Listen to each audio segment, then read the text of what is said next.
Welcome back to Kintsugi Heroes, helping people tell the stories they need to share so you can find the stories that you need to hear. In this episode, John Millam is joined by Kevin Humphreys. Kevin is a former Army aviator who transformed his love of flying and service into an impactful career, both in the military and as a civilian rescue helicopter pilot. Yet his path wasn't without challenges. Faced with personal struggles, workplace experiences, and the immense pressures of leadership, Kevin confronted significant mental health battles, including debilitating panic attacks and depression. Through determination, raw honesty. So, good morning, Kintsugi Heroes listeners, friends of the podcast. Another wonderful day, a wonderful chat, an opportunity to talk to a man we've been keen to talk to for quite some time. A man who has a history of service in our armed forces, and beyond that has stepped up to become an advocate for looking after the men who go through armed forces, go through service and come out at the other end, often carrying more than they bargained for. Our friend Kevin Humphreys joins us today. Welcome, Kevin. G'day, John. Great to be here, mate. Thank you.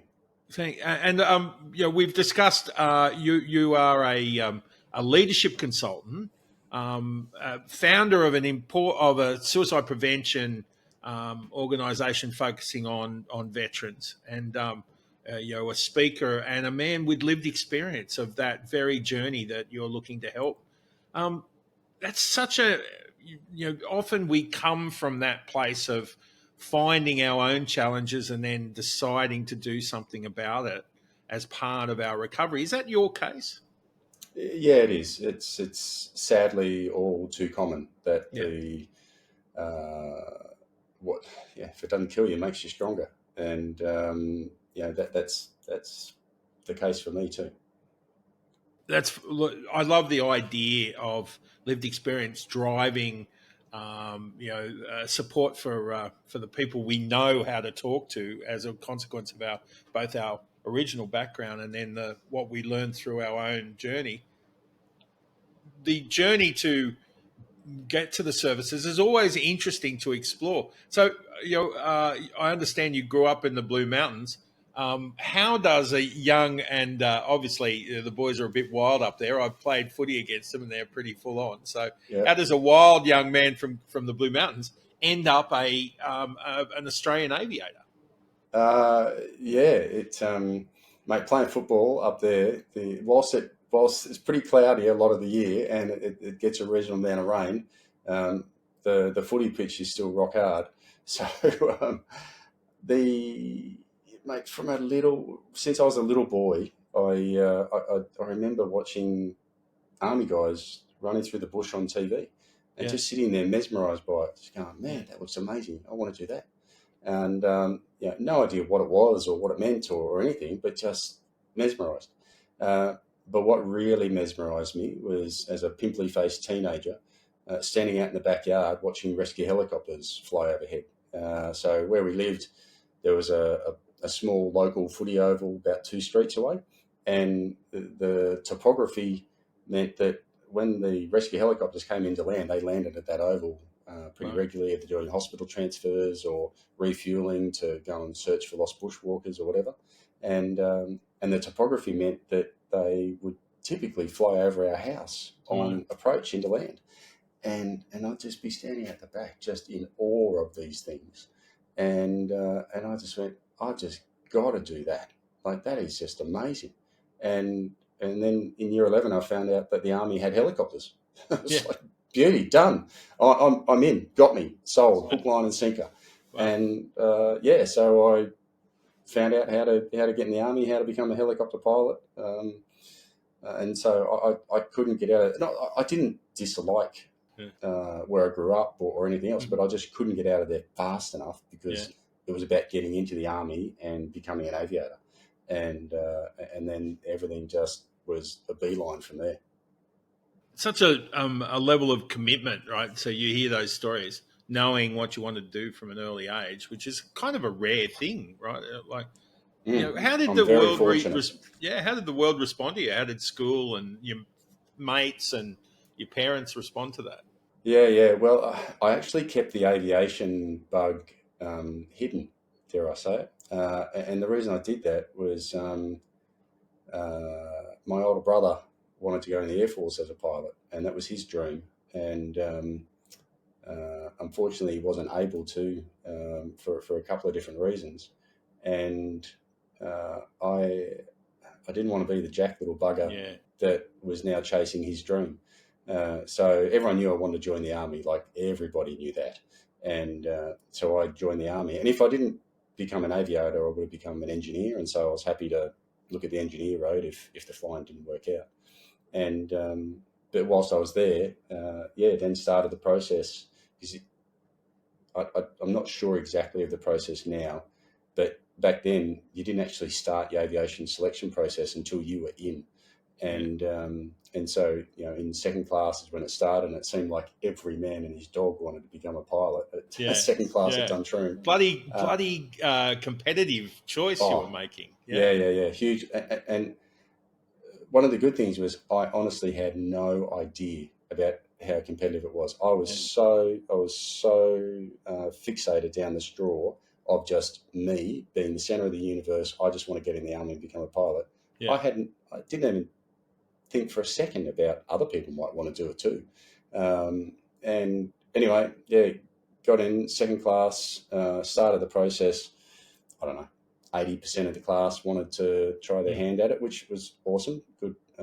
But anyway, whittled down pretty quickly until, I was, it came to the last phase, our selection board, and I'd screwed up. A couple of months earlier, I'd had a UD with a blank round on an exercise, and so I was getting charged for it, rightly so. And anyway, my charge was an hour before my selection board for pilot's course. And anyway, there were a few people who had conducted bloody egregious offences, and so we're all lined up out the front of the CO's office, and of course it was running late. Eventually get my charge done and got the appropriate punishment, and then I'm legging it whilst not legging it across Duntroon because you're not allowed to run. And anyway, got in with seconds before my selection board, and I was fuming. I was dirty at myself, and anyway, got in, and I'm thinking, I haven't got a hope here. I've just been charged, blah blah blah, and anyway, I went through the selection process. Adam Fritsch was the commandant at that stage. If anybody's listening, they know Adam Fritsch. He's got a reputation for being a pretty hard bloke, particularly when it comes to interviews. And anyway, I went through it all, and I tried to be even more serious and controlled than I normally am, and I'm normally a pretty serious guy anyway. And anyway, and partly because I was still giving myself uppercuts for being so stupid to get charged, and I hope they don't see through it. Anyway, at the end of it, he says, and this is just funny as, he looks at me and goes, "Stuff, get it, Humphreys. You've shown about as much enthusiasm in this interview as a wet dishcloth." And I said, "Oh, sorry you feel that way, sir, but it's not the way I feel about it. But if that's the way you see it, then that's your call." And I just thought at that point, I just went, "Oh, I'm done. I'm screwed. I'm out." And anyway, I found out years later that apparently playing that dead bat straight back to him is exactly what he was, what he would have appreciated. So he was looking for calm under fire, mate, was he? Yeah, I think so. And so, so when it came to the beret night, 10 names were read out, and somehow my name was one of them. And so started the flying journey. I'm always fascinated because, it's kind of, often sort of army aviators are, there's that sort of, myth and filmic kind of quality about it. And a lot of blokes dream, as you said, it was a very popular choice. Was it the dream? Like I understand that the circumstances and stuff can get all complex, but the flying, was it just what you imagined? Oh, 100%. It was sensational. Pilots course had a 70% failure rate, and leading up to it, and ours was bang on 70% failure rate. Out of the 10 guys that got the Blue Beret on graduation, only 3 got their wings. Out of the general service officers, and the SSOs, I think the SSOs were a fraction higher at about 40% success. Maybe 50% success. And but going through the flying, the training, flying wild form at in training where we're 1 rotor diameter away from each other in Black Hawks, flying down this close river, and the job of the lead aircraft in wild form is to spit the other aircraft out. So it really hones your reflexes incredibly. Now, it's also bloody dangerous, and so they don't do that anymore, and for good reason. But then go from there, the operational flying, the formation flying, the low flying, the NVG flying, the hoisting, the external lows, the door gunnery, all of that in training was just next level. And but then to take that and do that on operations and do that with real, there's always real consequences, but to do that on a 2-way firing range is just the next level again. And it was an absolute privilege to be able to do that purely from a aviation point of view, right? Purely from a purist flying perspective. Plenty of days where we looked out the window and said, my God, are we actually getting paid to do this? This is insane. We should be paying them. But yeah, just it's a career like no other. Yeah. I often wonder, people who take up extreme sports, right? But, people who have a job that's extreme, like, like flying Black Hawks, do you then, like, on your days off, are you very calm, or do you go, do you need that level of adrenaline just to to jump off a cliff or something, just to keep it going? Yeah, horses for courses, I think. I'd say if you ask that question of 10 different Army aviators, you'd probably get 10 different answers. So for me, I always had, I like to think that I was fairly calm, but I know I've got a pretty serious demeanour anyway. And I do take most things pretty seriously, for whether, for better or for worse. Yeah. But it does help put things into perspective for what things are truly dangerous and what things really aren't that dangerous. Yeah. Sounds like the lecture I got from my bungee instructor in New Zealand at some point. Yeah, this is only perceived danger.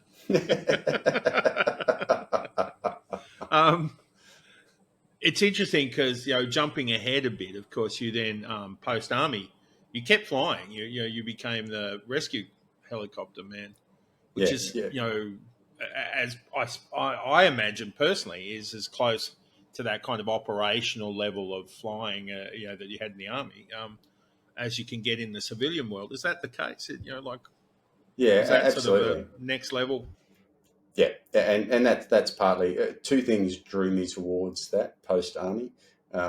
One was exactly that. It's as close as I'll get to the operational flying, but also the camaraderie, working in a close-knit team. And on the rescue aircraft, we had a crew of 5, typically a single pilot, and then an aircrew officer, also winch operator, a rescue crew officer who went down the wire, and then a doctor and a paramedic. And I referred to it as a team of individual specialists. Yeah. And that was so often what it was back in the military as well, right? Yeah, sure, we might have 2 pilots and we might have 2 load masters.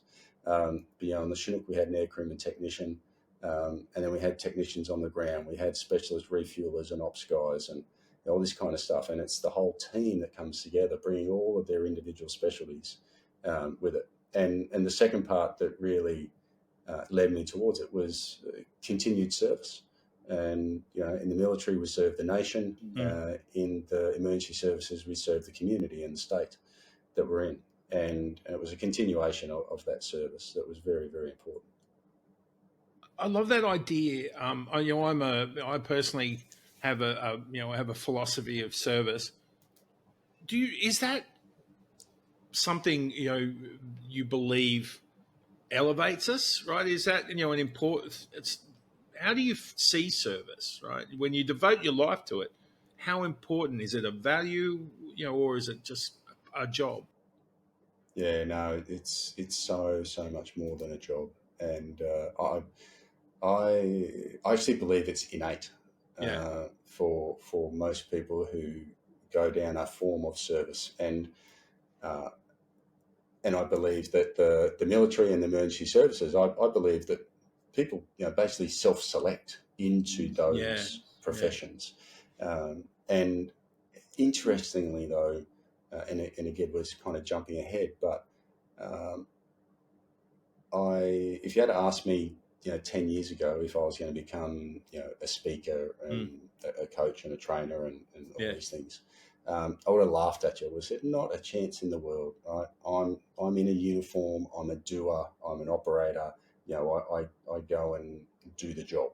yeah, And what I've found is that what I do now through uh, with my voice, with my pen, with my keyboard, and with connecting with people one to one, is actually an incredibly uh, deep and honourable form of service, yeah, and the difference it makes for people around the world, without blowing my trumpet, but and I'm only saying this for the feedback that I've got back from people, mm, is akin to everything that I yeah, felt in a form of serving others, in the military or in the emergency services or whatnot. yeah, So it's just a different type of service, and so my catch cry these days is being selfish to be selfless. yeah. It's always with an intention of serving other people. Amazing. I love that frame. I love it. And we'll go. I think we'll come back to that because something you said earlier is caught my attention. The idea of what you were doing is dangerous, right? And I think it's it's probably obvious to everybody listening that it's a dangerous profession, being an army helicopter pilot, right? But of course, the reality of that is there were a number of you would have lost friends and team members, because there were some problems, accidents and so on at training Mm. and in service. How how do you how do you rational the love of flying and the love of what you're doing and the diving into the challenge of being a great pilot all the time, knowing that you're at the margins of what is kind of a safe, acceptable situation. Yeah, the military does an extraordinary job of taking ordinary people and and building them to the point where the extraordinary becomes ordinary, Yeah, and they do a brilliant job of it. And so, yes, we knew it was dangerous, uh, but at the same time, it was normal. And that becomes and because it's this very, very slow incremental, well, I wouldn't say very slow, but it's an incremental approach to desensitizing ourselves, our yeah, reptile brain, into what is life threatening versus what is normal. And it's like, okay, no, I've been here. I've been somewhere similar to here before. And next thing you know, you're hovering on a cliff edge or with your rotors 5 to 10 feet away from rocks, right? yeah, 1,000, 2,000 feet in the air, and or you're flying in a formation of 4 or 6 aircraft at 50 feet above the ground at 2 rotor diameters between each of you, and next thing you know, you're here and you're just going, this is normal and this is amazing. How good is this? yeah, Uh, but at the same time, yes, fully acknowledging that it's dangerous, but it's normal yeah, for yeah. us. Yeah, yeah. Amazing. So that takes us to active service, right? Which is also taking what is an inherently dangerous risky, role, and putting it into a circumstance where there is increased risk, right? Yeah. How does that feel? I know it's a kind of clumsy argument, the question from somebody who hasn't, been in active service, but I'm fascinated at how you gear up for that, right? How do you, is it something you acknowledge, or is it just, or do you like preparing for a grand final with footy? Say it's just another day. It's just something I do. Yeah, it depends at what level you're at, and then what role you're going into, and that context there. So, we trying to think how to bring it quite concisely. You're only as good. One of the phrases that we have in the military is, "You're only as good as your last war," and so leading into East Timor, for example, we hadn't had a war for 25 years. Since Vietnam. We'd had a couple of very small scale local deployments in the near region, but nothing where we'd really deployed. And thankfully, East Timor did not turn out to be anywhere near the level of fighting that was talked about at the time. And so what East Timor did was actually become a really good training ground. So there was some trepidation depending on which circle you're in as to what we're going to do, but pretty much the equipment that we had was capable of working in that theatre. When we deployed to Iraq, now we were talking about anti-aircraft missiles the size of telegraph poles, right? And various other types of attacks, gas and chemical weapons and all these other things. And so there wasn't just the flying aspect that we had, but now we needed a whole bunch of equipment modified on the aircraft. We needed extra personal equipment, learn how the equipment works, blah, blah, blah, all in a very short space of time. And so that brought with it its own level of anxiety and what are we doing and blah, blah, blah. There was the sense that from a flying perspective, we're going to do mainly the same as what we've done, but there was a whole bunch of other stuff to do.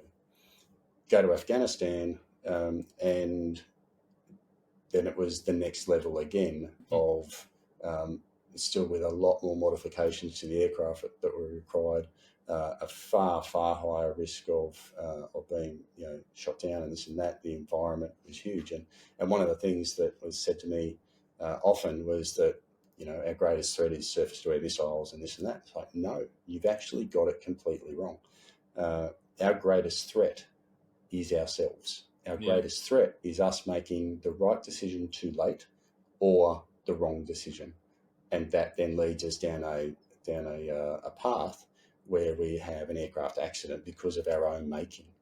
And if you look at the history of aircraft accidents on operations, and indeed if you look through vehicle accidents, deaths in vehicles and vehicle losses, but particularly with aviation, the overwhelming majority of aircraft are destroyed through human error of one kind or another. Making the wrong decision, making the right decision too late,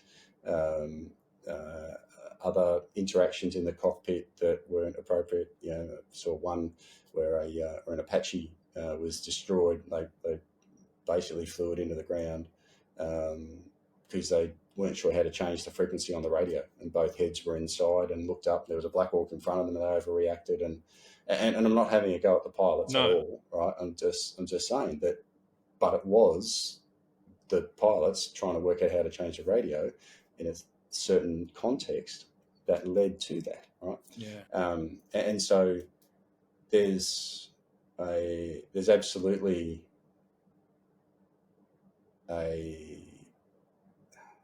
there's a mindset that we're going to serve our country. It's deployment. We're going to do this. This is our mission. We're going to get on with it. We're going to do it well. So there's that confidence there that we've got enough training. We're going to get out there. We're going to do it and do it well. But at the same time, depending on going to the new theatre for the first time, there's that trepidation, new equipment, new threat, new environment. How are we going to deal with this? When you go back the second time, the third time, of course, there's that level of that level of knowledge, level of knowing that, okay, I know how that works, going to be back into here. There's still that I'm going into a war zone and that level of danger, but there's the confidence that goes with that to say, we're going to do our job, that's what we're here for. Fascinating. With do you feel like, I suppose this is a question for you and what you've observed, right? But so you mentioned how well the Army prepared you for doing your job. Yep.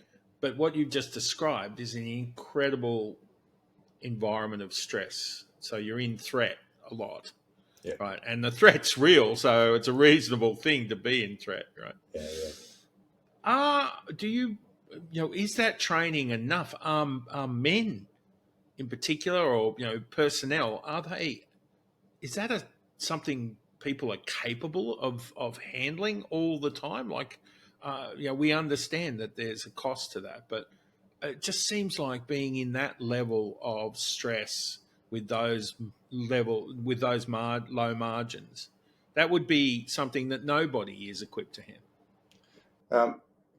I believe that it's that with the depending on your training leading into it and how well you've been desensitized, that you are able to deal with it for a period of time. Let's just call that X.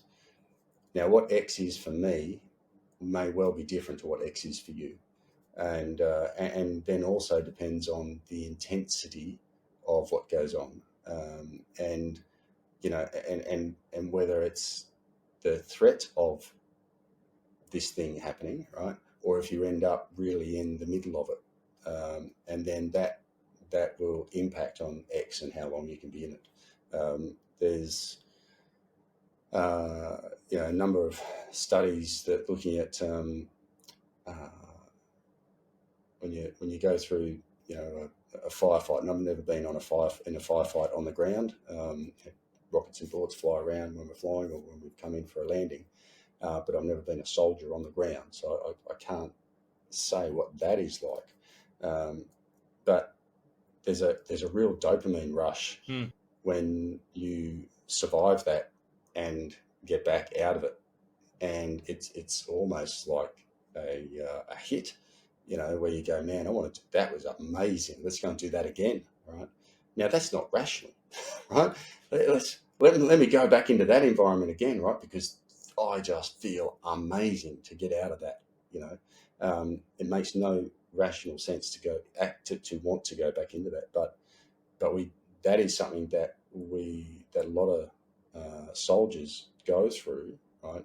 Where they have real high risk environment, real high risk events, firefights or whatever, and they get out of it. They're alive. They're unscathed, and there's this desire to go back and do it again. And that's one of the reasons, out of a number, but that's one of the reasons why a lot of service personnel go on operations, go into a war zone, whatever it is, come home, and now life is dull and boring. There's no dopamine hits, right? I want to go back there. I want to go back there again. And I was like that after a number of my deployments. It took me months to go, no, actually, it doesn't make any sense. You don't want to go back there. Go back there to serve, yes, do all those things. That's one thing. But there's a real dopamine hit that you're missing, that you're wanting, that you're craving for, pretty much. Interesting, isn't it? Because the purpose is there. It's a good, it's like a higher calling, and of course the power of tribe. As you mentioned earlier on, you being part of that team is a powerful driver, and then of course, your own body's calling you back for those hits, right? So it's a really challenging thing to get out of. So we do see a lot of servicemen really struggling to transition out of that out of service, don't we? Absolutely, and you hit the nail on the head. Tribe and purpose, and those three things: the chemical reaction, the desire to be around those people who have all got your back, and a very, very, there is a bond that is formed with people who are on operations together that is so tight, and and then the purpose of being there, and those three things are an incredibly powerful combination. So you said that it was months for you to reacclimatise when you came back, and of course, that was, there were challenges that ongoing from service. So how did that manifest? Yeah. So mine was an accumulation over time that, and ultimately, the main problem for me wasn't the rockets and bullets. It was actually the workplace. It was actually um, relationships, interpersonal relationships with some key individuals. The vast minority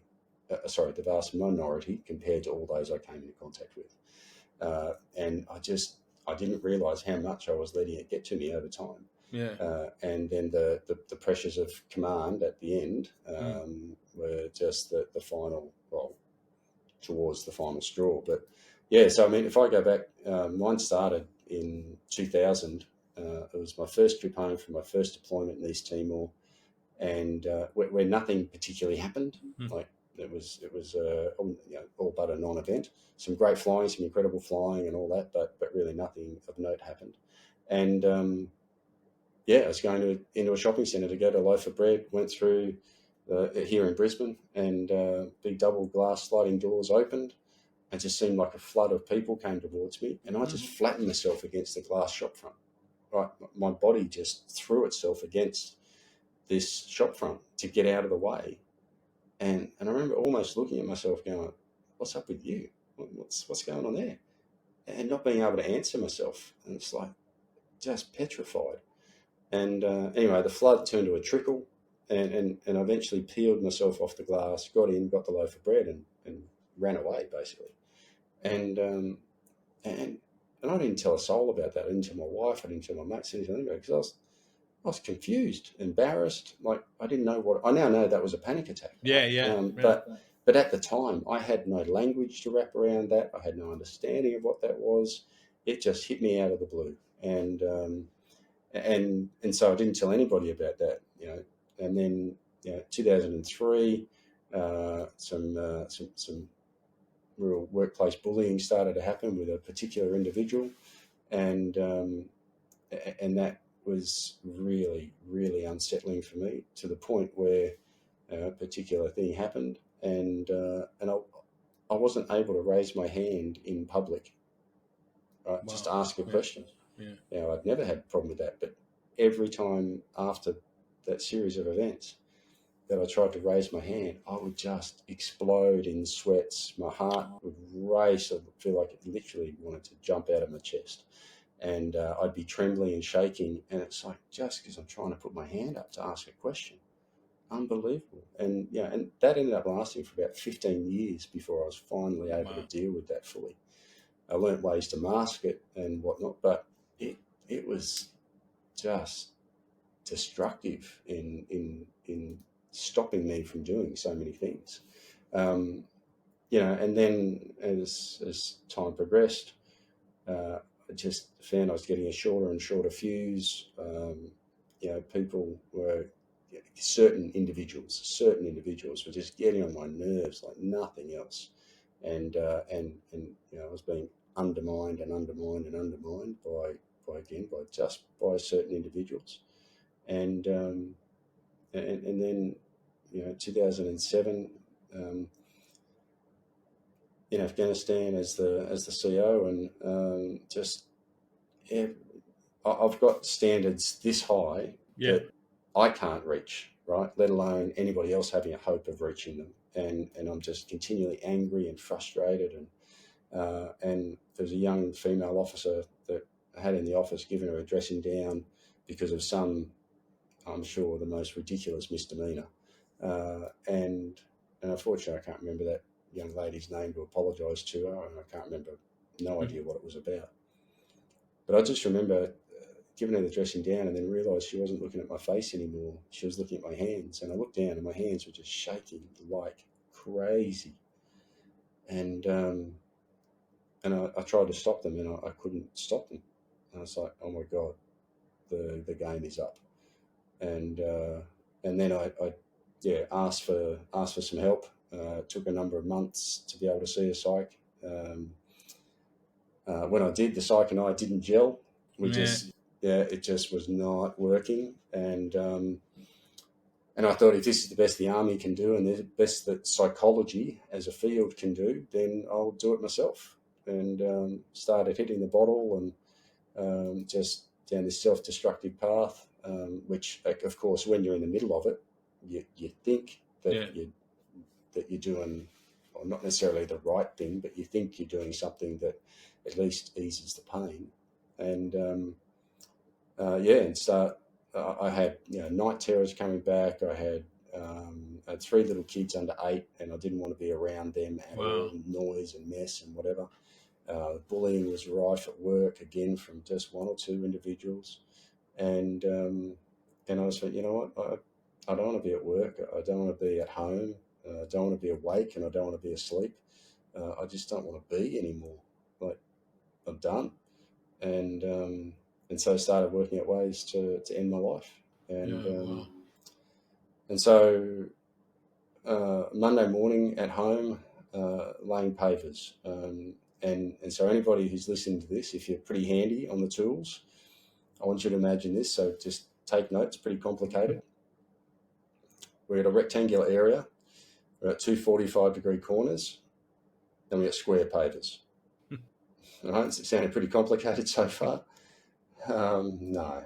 And anyway, no matter what I was doing. Even I might have been able to work that one out. Even you would have given that one a crack, John, you reckon? Yeah. It's not my cup of tea, but I'd have it. Even that one I might be okay. Yeah, well, mate, no matter what I was doing, I was just doing it wrong. And the worse job I did, the more I told myself how much of a crap job I was doing. The more I told myself that, the weaker I felt, the worse job I did, the more I told myself. And this cycle started, and it accelerated really, really quickly. And before I knew it, I was saying to myself, now's the time, do it. Now's the time. And it was really loud, and it was really plausible. And even though I knew it was ridiculous, even though I knew it was not rational, at that moment in time, that was the most rational thought I could imagine. And so as I went to do it, I collapsed. I couldn't actually put myself through it. I couldn't put my wife through it. I couldn't put my kids through it. I couldn't put the emergency services through it. And she, Megan was home that morning, and she came and found me, and she asked if I wanted her to call Martin or Jeff. Now, Martin and Jeff were the unit psychologist and the unit doctor. They were work colleagues of mine. I saw them, 2, 3 times a week. And even though they knew I wasn't well, they had no idea I was this unwell, and because I was covering it up at work. And so now, as I lay there convulsing, all I could do was rock and shake a little bit more to indicate yes, to get Megan to make the phone call that I couldn't bring myself to make. My goodness. So much in that, and congratulations on dealing, sharing that and dealing with that, right? And a lot resonates, having a lived experience myself. But it's interesting at that moment, right? The war between what you're choosing to do, which seems right, but underneath, obviously, there was something that you were anchored to as well, so that you ended up just on the ground convulsing. That's an extraordinary thing. You protected yourself. Ultimately, yes. Yeah, that's right. And that's, the drinking and everything else that I was doing. Yeah. That was my reptile brain trying to protect myself. Trying to protect yourself, find a solution. That's right, in each moment in time, not realising that that might protect me now, but it does me no benefits in the long run, to keep that behaviour up. So, yeah.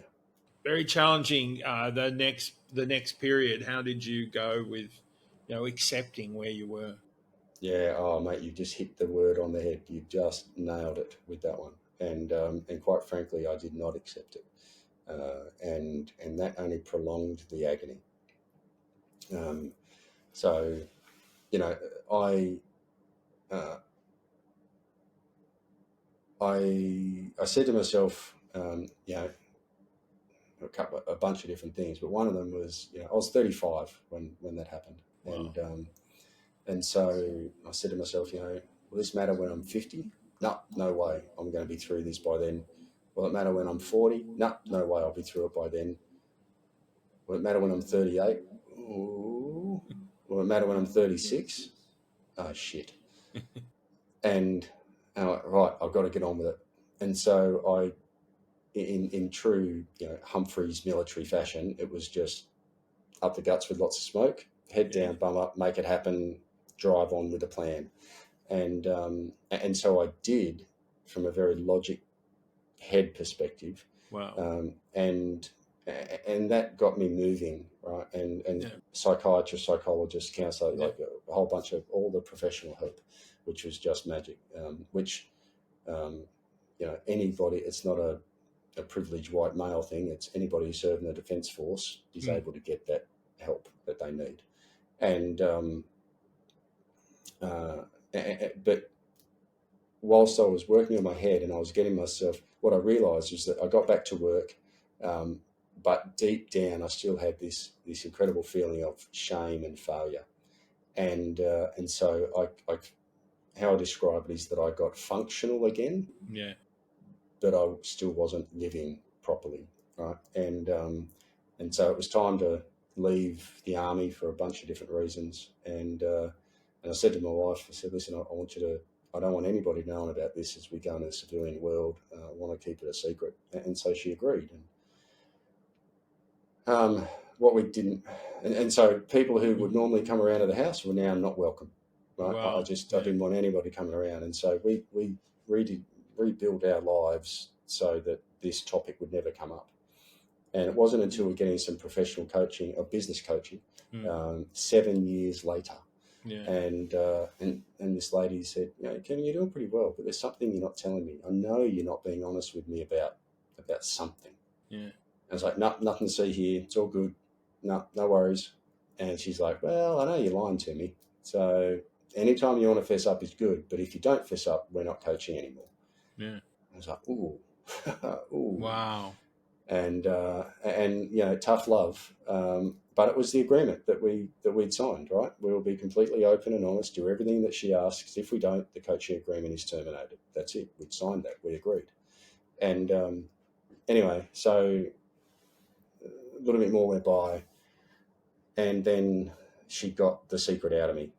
And I'm bawling my eyes out as I'm telling her my secret and everything that had happened. And that word that you said before, she asked me that one question. She said, have you accepted that you've got mental illness and that you contemplated suicide? It's like, no, it is their fault. They did this and they did that and that wasn't fair and this isn't right and that's not okay. And look where I am now because of all that, blah, blah, blah, blah, blah. And she said, what if acceptance has got nothing to do with blame or guilt? Yeah. What if acceptance just means you don't like it, want it, or condone it? It just is. It's just a fact of history now, and it's got no more relevance than the colour of the chair or the colour of the carpet. And I said, you know what? I can work with that. I can absolutely work with that. And so by shifting that, my understanding that I had put blame and guilt to be associated with that word of acceptance, by removing that, I said, you know what? I can accept that. I can absolutely accept that. And now being able to come full circle and take complete responsibility for every part that I played in my mental health deteriorating, for every part that I played in my responses in every interpersonal relationship, good, bad, or indifferent. And take my responsibility for everything that I own and don't take responsibility for stuff that other people own. And now it's just liberating once I learned how to accept it. It's beautiful. Congratulations on getting to that level of personal capacity. That's not everyone. And of course, you came from an organisation where the Royal Commission has just highlighted exactly how many colleagues, people who go through the service and have a similar experience, how often they don't find that way out. Yeah. So, did your particular journey, the understanding, the work you did to start, living in that space of acceptance, not condoning, as you say, or doing it. How did that become something you wanted to help others go through? Yeah. So when this coach asked me about acceptance and got through that piece, and then she said, okay, close your eyes. And she said, I want you to imagine that everything you've just told me is now being published on social media. Yeah. And I bawled my eyes out again. It's like, no way, no way in the world, Wow. no way. And she said, okay, you're going to say everything that you just told me in front of other people within 2 months. I was like, no, I'm not. Anyway, a month later, in the group or in the business mentoring group, right, which wasn't a psychology group, wasn't a counselling group, wasn't a specific men's group. It was a networking group, right? It was business group, right? And anyway, 150 people there, but that was where I felt was the safe place for me to take this next step. And anyway, lady on stage talking about things that are holding us back from a business perspective, blah, blah, blah. And she said, anyone got anything they'd like to add? And Megan was sitting behind me, and I put my hand up. And she grabbed the person beside her and said, oh, my God, I don't know what's about to happen, but he hasn't put his hand up in years. Yeah, wow. And anyway, and I stood up and I remember so saying... So symbolic, putting your hand up after all that time not hugely, being able. Hugely, yeah. And anyway, I said, if I can't get through anything more, I just want to say thank you to my wife for being there with me throughout all these years. And I took no more than about 5 minutes to just blurt out through bawling tears, just blurt out, the secret, the history there. And I'm not kidding you when I say there were men walking across tables to get to me. The place erupted. The place just erupted when I stopped talking. And there were men walking across tables to get to me, to give me a hug and say, mate, your story's just like mine. I just haven't got the guts to talk about it yet. And then the lady who ran the group, she said, rightio, you're on stage next month. And I'm like, no, I'm not. Anyway, next month, got up and spoke for 20 minutes, trembling, bubbling, blah, blah, blah. And this is the guy who I'm quite happy to stand in front of 500, 1,000 people, brief, in the army as a commander, doing the briefing, crews, all that kind of stuff, right? Operations-wise. Yeah. But now, talking about this stuff, oh, my God. And anyway, she said, right, 20 minutes. I did that, managed to get through it, crying, bumbling, shaking, trembling. She said, right, 2 months' time, you're back up again, you got 30 minutes. Oh, man. Anyway. It's a form of CBT, right? Yeah, absolutely. And after each time I did it, men coming up to me, telling me a bit about their story, women coming up to me saying, for God's sake, can you please keep saying this so that other men can hear it? And anyway, and so I started doing a little bit more. I volunteered for Beyond Blue, and then and every time I spoke, there were just so many people who got something out of it, and then it ended up, someone said, "How much can I pay you?" And so it transitioned into a paid thing from a speaking perspective, right? But from a veteran suicide perspective, I was now starting to get my voice and to speak more about my experiences, and it wasn't just the rockets and bullets, right? It was the way people were treating other people in the organisation. And veteran suicide was, has been a scourge. Suicide is the scourge of humanity, I believe. But of course, veteran suicide, becoming more aware of that throughout the 2010s in the media and whatnot. And And then December 2019, one of the pilots that that was in my squadron that I flew with in Afghanistan, he took his own life. And so Anzac Day 2020, I was in Townsville, up there flying the rescue chopper. And of course it was COVID Anzac Day, so no marches or anything like that. And I went to the cenotaph. I was on night shift, and so I went to the cenotaph after I got off shift in Townsville. And I was just reflecting on, he was a Townsville local, this fella, Steve Faisal. And I was reflecting on my life and what, which path I might have gone down, and his life, and those lives lost in service and lost after service. And I came around the corner to the cenotaph, and on the right is a rock plinth for the Royal Australian Regiment and the infantry. And on the ground beside it was an A5 sized funeral service booklet for a Private Bradley Carr.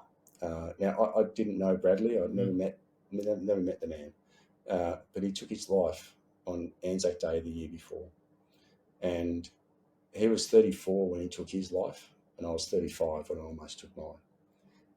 And I just looked at it and I thought, oh my God, is this really the best that the family has, to put rocks on a funeral booklet for their loved one? Yeah.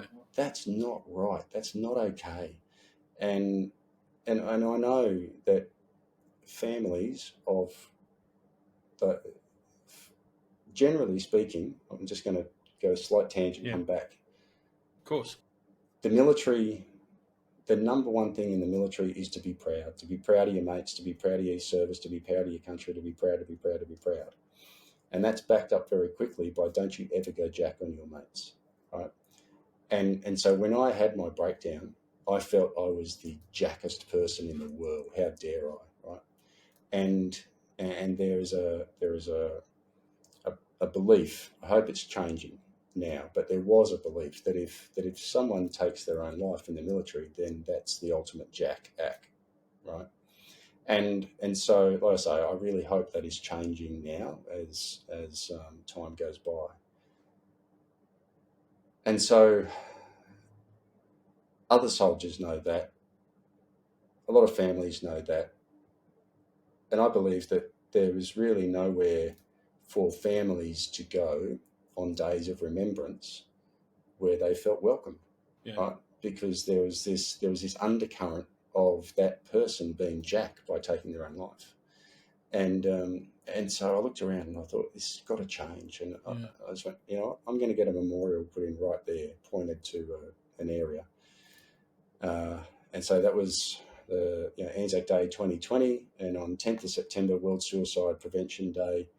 In 2020, we unveiled the first Cor Infinitus Memorial there in Townsville.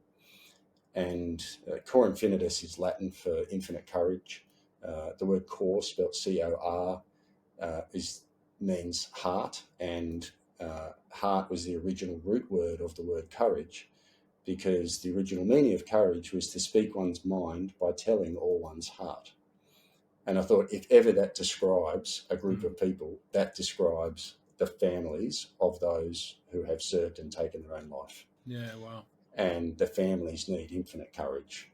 They need a lot of courage dealing with all the things that was happening for that person leading up to them taking their life. Yeah. And then for infinity afterwards, to deal with the unanswered questions, right, that go on afterwards. And so these memorials are completely anonymous. There's no names on them. There never will be. It's not about Bradley. It's not about Steve. It's not about Kevin. It's about every single person who has served and taken their own life. It's about every single family member that has loved someone who has served and taken their own life. And there's help numbers there for people if they're vulnerable, if they're troubled, standing there looking at these memorials.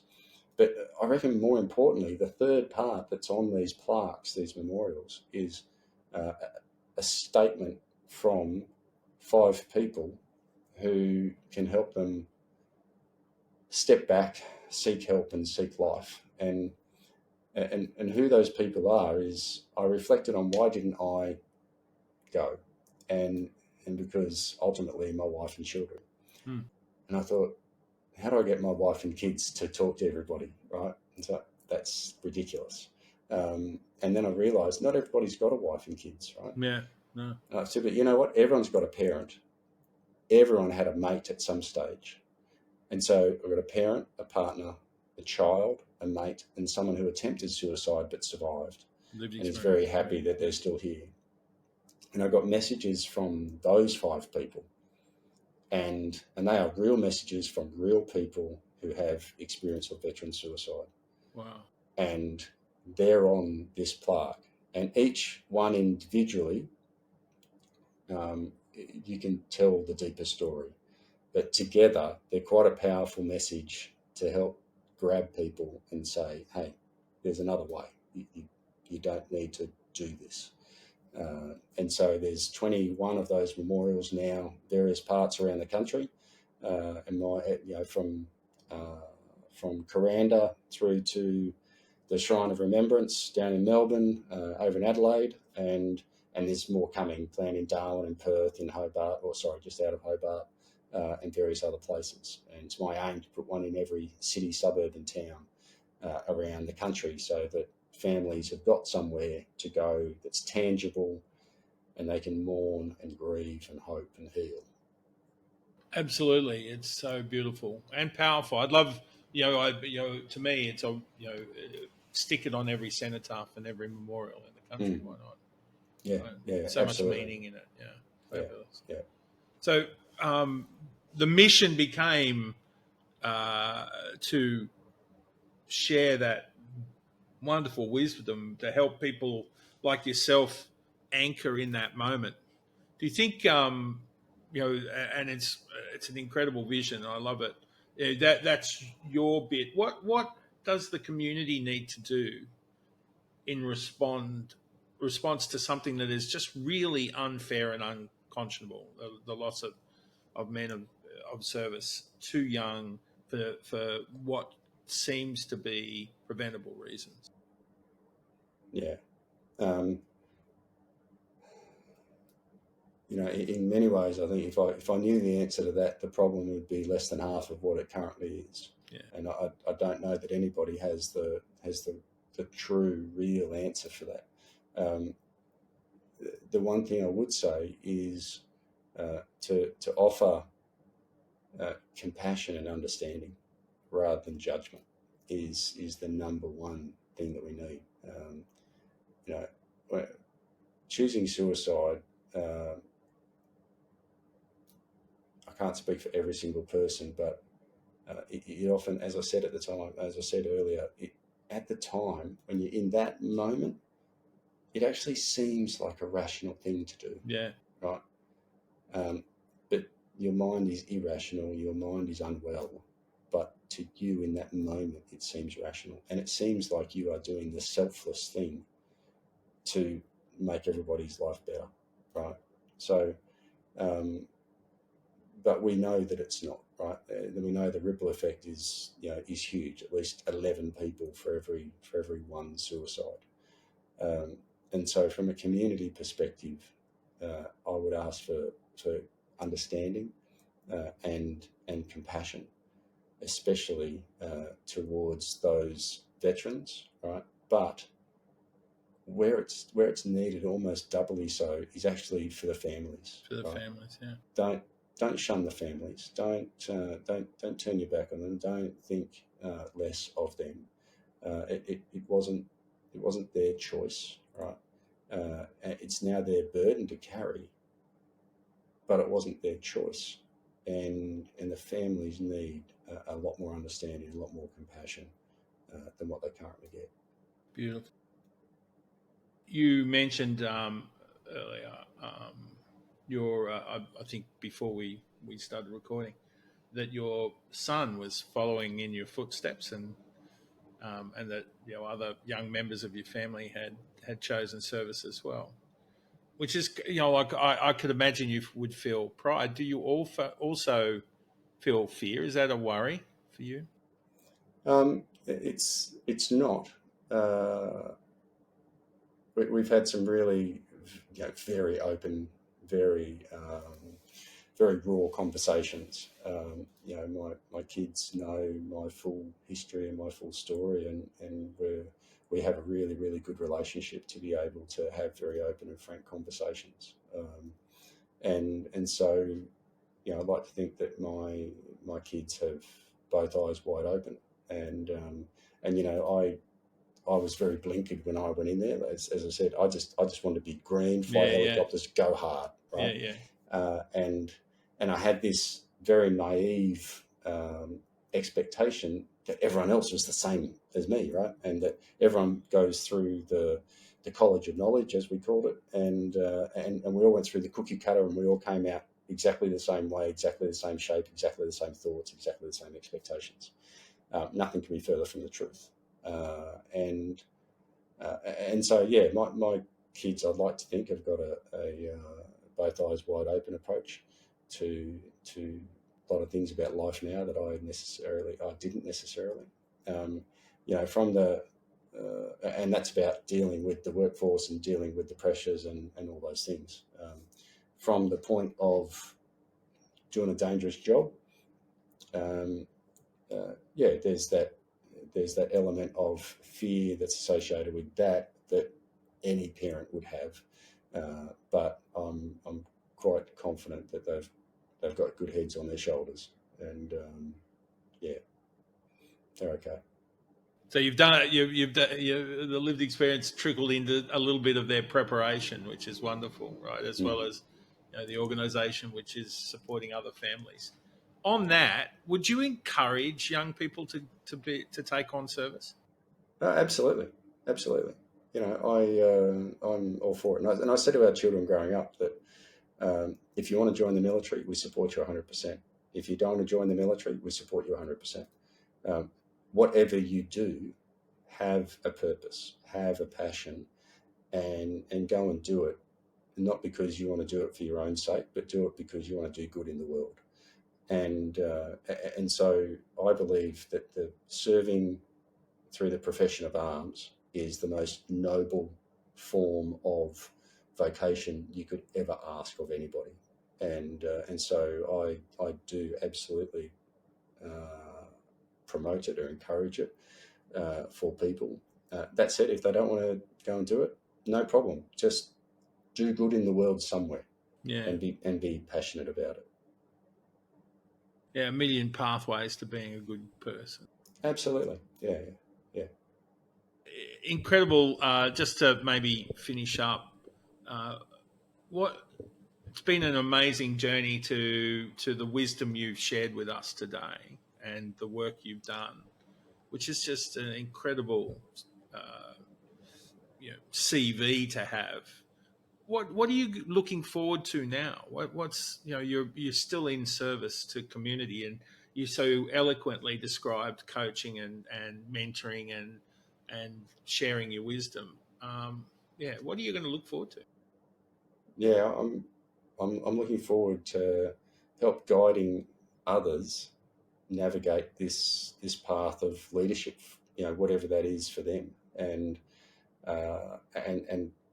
for people who have gone down a path that isn't so healthy, then help them turn that around and come back out. For those who are healthy, then help them stay healthy. But ultimately, it's about helping guide and shape leaders to be selfish, to be selfless, so that they can continue to do amazing things in the world. Yeah, that's brilliant. What would you say? We finish or often ask for you to throw out a word or two to share your wisdom to the world, to the people who need to listen. What would you offer those people out there? They're going to give you 1 minute to think, to listen to what you've got to say. Yeah.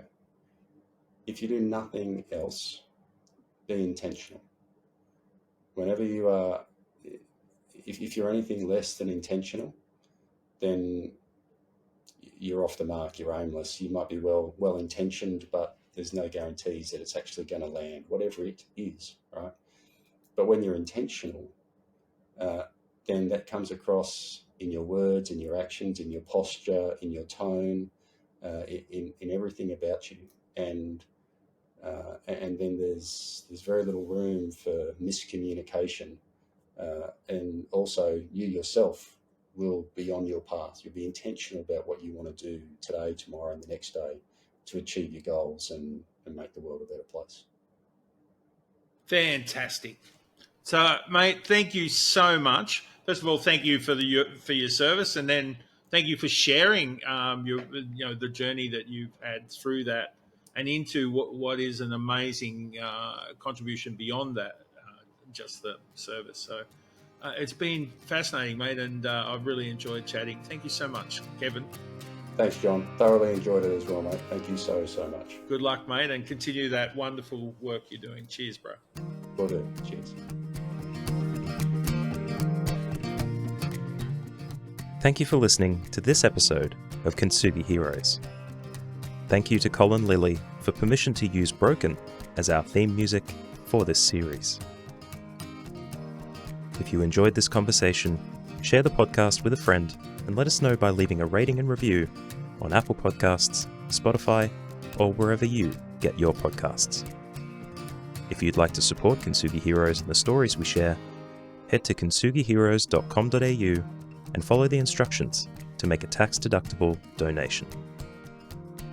Thank you for listening, and we'll see you next time.